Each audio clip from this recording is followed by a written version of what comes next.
ACB హిస్టరీలో మరో అతిపెద్ద అవినీతి ఆఫీసర్ బాగుతం బయటపడింది. 13 ఏళ్ల సర్వీసులోనే 100 కోట్ల అక్రమాస్తులు కూడబెట్టాడు అధికారి. తీసుకున్న లంచాలతో భారీ బిల్డింగ్స్, కమర్షియల్ కాంప్లెక్స్ లో కొన్నాడు. రంగారెడ్డి సర్కిల్ ఇరిగేషన్ అధికారి నికేష్, ఆయన బంధువుల ఇండ్లలో తనిఖీలు చేసిన ఏసీబీ అధికారులు కంగుతిన్నారు. మార్కెట్ వాల్యూ ప్రకారం 177 కోట్లకు పైనే ఆస్తుల విలువ ఉంటుందని అంటున్నారు.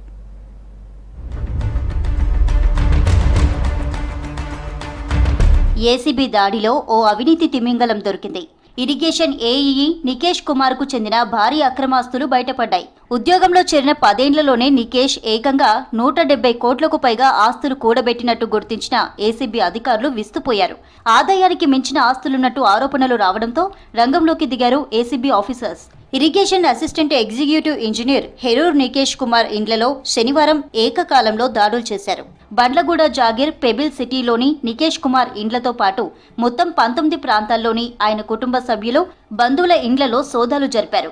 నికేష్ కుమార్ ఇంట్లో 5 ఓపెన్ ప్లాట్స్, వివిధ అపార్ట్మెంట్స్లోని 6 ఫ్లాట్స్, 2 కమర్షియల్ కాంప్లెక్స్లు, 6.5 ఎకరాల వ్యవసాయ భూమికి సంబంధించిన డాక్యుమెంట్లను స్వాధీనం చేసుకున్నారు.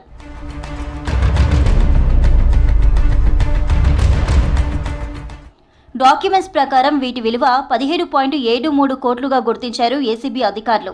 ప్రస్తుత మార్కెట్ వాల్యూ ప్రకారం 177.3 కోట్లుగా ఉంటుందని అంచనా వేశారు.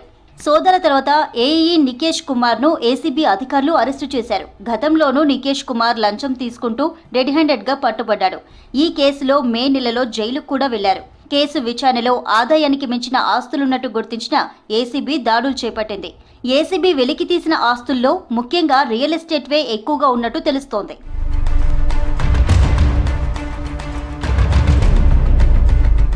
రంగారెడ్డి జిల్లా మణికొండ నెక్నంపూర్కు చెందిన బొమ్ము ఉపేంద్రనాథ్ రెడ్డి బిల్డింగ్ కన్స్ట్రక్షన్ చేస్తున్నాడు. ఇరిగేషన్ డిపార్ట్మెంట్ నుంచి ఎన్ఓసీ కోసం ఈ ఏడాది మేలో అప్లై చేసుకున్నాడు. నాంపల్లి రెడ్ హిల్స్లోని రంగారెడ్డి జిల్లా సర్కిల్ ఇరిగేషన్ ఆఫీస్లో ఫైల్ పెండింగ్లో ఉంది. దీంతో సూపరింటెండెంట్ ఇంజనీర్ ఆఫీస్లో సంప్రదించాడు ఉపేంద్రనాథ్. ఎన్ఓసీ ఇచ్చేందుకు ఈఈ బన్సీలాల్, ఏఈ కార్తిక్తో పాటు అక్కడే పనిచేస్తున్న ఏఈఈ నికేష్ కుమార్ 2.50 లక్షలు డిమాండ్ చేశారు. ఇందులో 1.5 లక్షలు అడ్వాన్స్డ్గా తీసుకున్నారు. వీరితో పాటు Gandipet tahsildar office surveyor P Ganesh Upendranath నుంచి 40,000 లంచం తీసుకున్నాడు. వీరు మరింత లంచం డిమాండ్ చేయడంతో ఉపేంద్రనాథ్ ఏసీబీని ఆశ్రయించాడు. దీంతో ఏసీబీ అధికారులు వారిని ట్రాప్ చేసేందుకు స్కెచ్ వేశారు. ఏఈ బన్సీలాల్ గ్యాంగ్కు 1 లక్ష ఇచ్చేందుకు ప్లాన్ చేశారు. ఇందులో భాగంగా ఈ ఏడాది మే 30న 1 లక్ష రూపాయలు తీసుకుంటుండగా రైడ్ చేసి పట్టుకున్నారు. ఏఈ బన్సీలాల్ దగ్గర 65,000, నికేష్ కుమార్ నుంచి 35,000 స్వాధీనం చేసుకున్నారు. ఏఈ బన్సీలాల్తో పాటు కె కార్తిక్, నికేష్ కుమార్, సర్వేయర్ గణేష్ను అరెస్టు చేశారు. ఏసీబీ ప్రత్యేక కోర్టులో హాజరుపరిచి రిమాండ్కు తరలించారు. లంచం తీసుకుంటూ పట్టుబడిన ఇరిగేషన్ ఇంజనీర్లు సహా సర్వేయర్ గణేష్పై ఆదాయానికి మించిన ఆస్తుల కేసులు నమోదు చేశారు.